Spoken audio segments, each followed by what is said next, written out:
not governed by the Torah, but rather it's governed by the writing of the rabbis in books such as the Talmud, who had a much more measured sense of justice and values. So listen to this from this week's Torah portion. If you X, Y, and Z, and it's all stuff that we all do. Well, some of it is stuff that none of us do, but so, it's like normal stuff. Anyway, this is what's going to happen. The Lord will strike you with Egyptian inflammation, with hemorrhoids, boil scares, and itch from which you shall never recover. The Lord will strike you with madness, blindness, and dismay. Dismay, that's it. You shall grope at noon as a blind man groped in the dark, and you shall not prosper in your ventures, but shall be constantly abused and robbed, with none to give help. And I have to say, it's that last phrase that really gets me. With none, no community, no one's going to help you. So I don't know, who would want anything to do with that? I'm out of here. So I've been reading God Deception.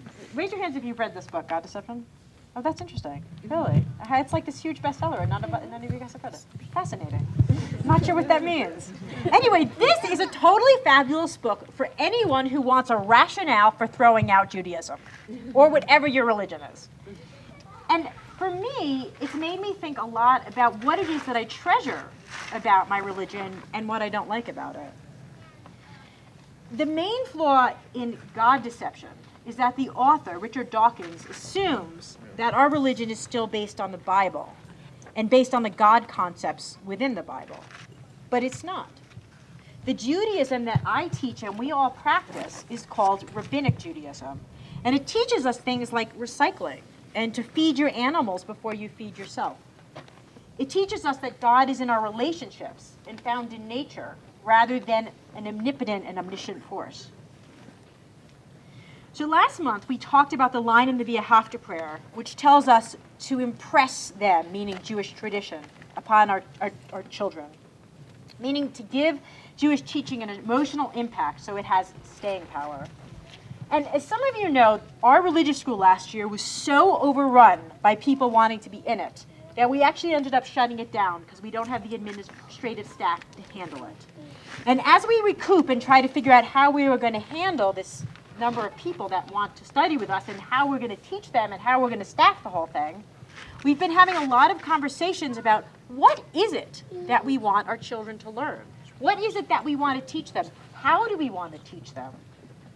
And I'll tell you for myself, one thing, I don't want my children to learn a whole lot of Bible stories. I mean, I want them to know them to a certain extent for Jewish literacy purposes. They need to know who Abraham is. But let's quickly move on, please. Let's move on to the great Jewish concepts, like the Sabbath, a day off for every man, woman, child, and animal. There are many things that Judaism teaches us that our larger culture has adopted and can now teach instead, like don't murder, don't steal.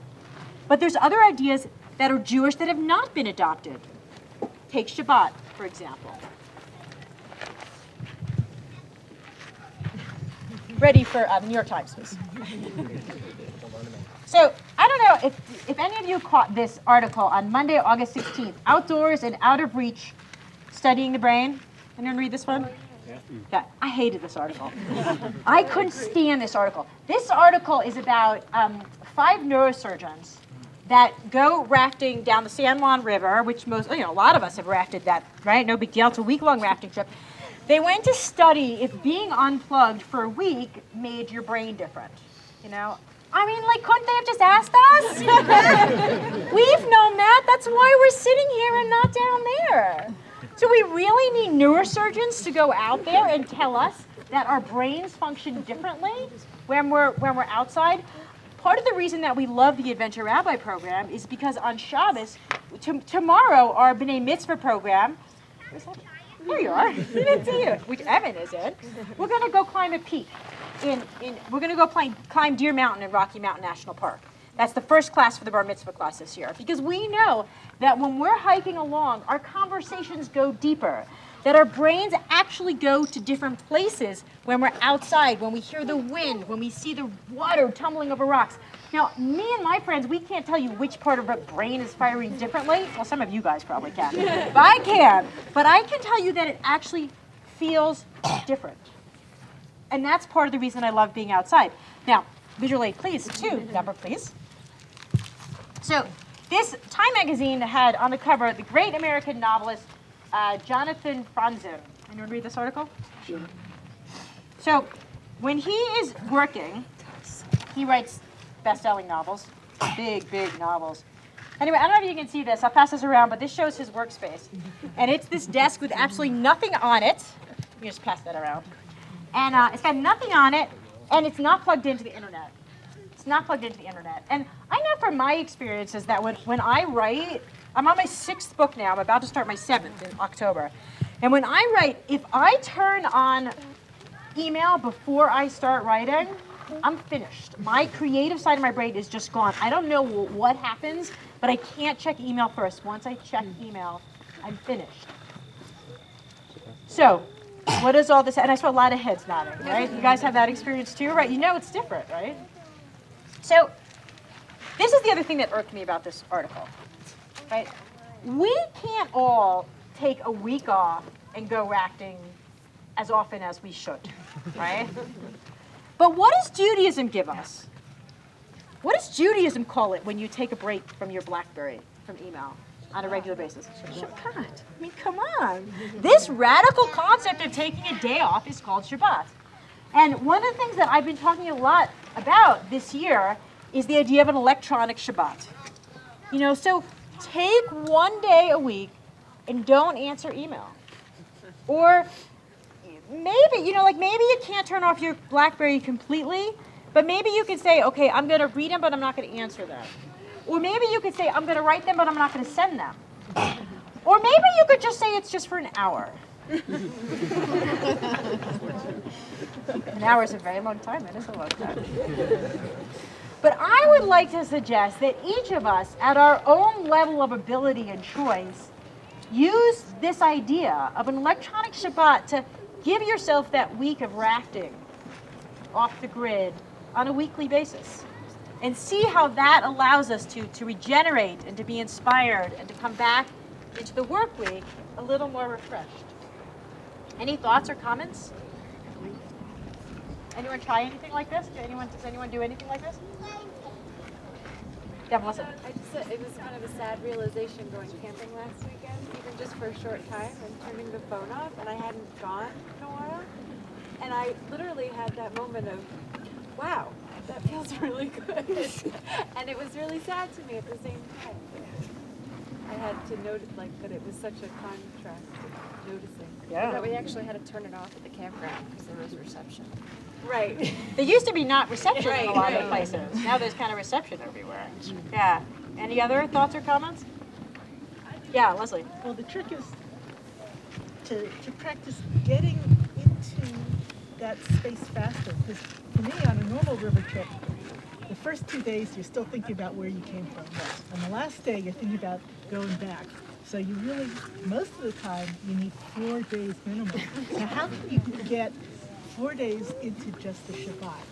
Practice. Seriously, it's practice. That's why it's called a practice. And if you like, this goes back to why is the Baruch Hu the call to worship? You know, a third into the service. It should be at the beginning. It's the call to worship, and yet it's a third into the service. It's because it takes us that long to relax. You know, to become fully present. But the more we practice, the easier it becomes. Sarah, let's. They're coming in the back. Yes.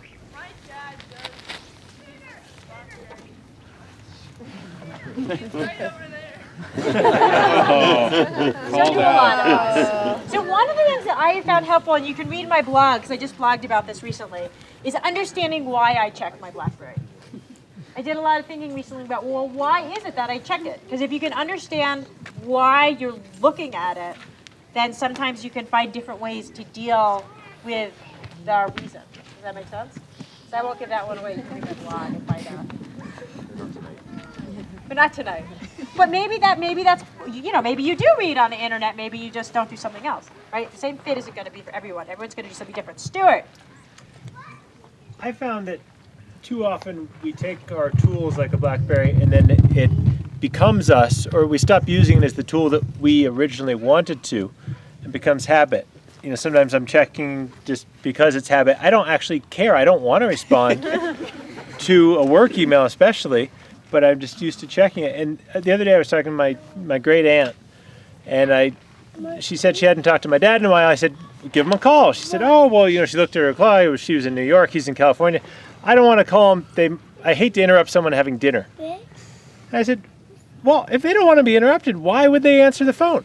But most people, I think, most people pick up the phone in the middle of dinner because it rings. And sometimes you got to say, why would we do that? I think these are great questions, and we really should think about them. Those are really important questions. Beautiful.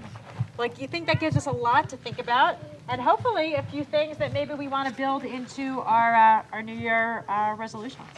Thanks for sharing, everyone. And Jayla, thank you for your help. She's worn out now. She did great.